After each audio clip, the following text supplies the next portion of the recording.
सलग तिसऱ्या दिवशी पैनगंगा नदीची पाणी पातळी ही सातत्याने या ठिकाणी वाढलेली आहे।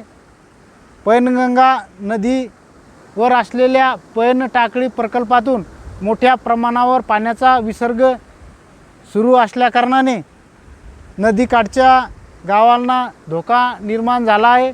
तसेच वाढलेलं पाणी ही शेतकऱ्याच्या शेतामध्ये घुसून सोयाबीन, तूर, कपाशी, हळद, उडीद, मूग या पिकाचं प्रचंड अशा प्रमाणात नुकसान झालं असून बुलढाणा, वाशिम तालुक्यातील सर्वच गावामध्ये अतिवृष्टी झाल्याकारणाने शासनाने या दोन्ही जिल्ह्यामध्ये ओला दुष्काळ जाहीर करून जास्तीत जास्त मदत शेतकऱ्यांना द्यावी आणि विमा कंपन्यांना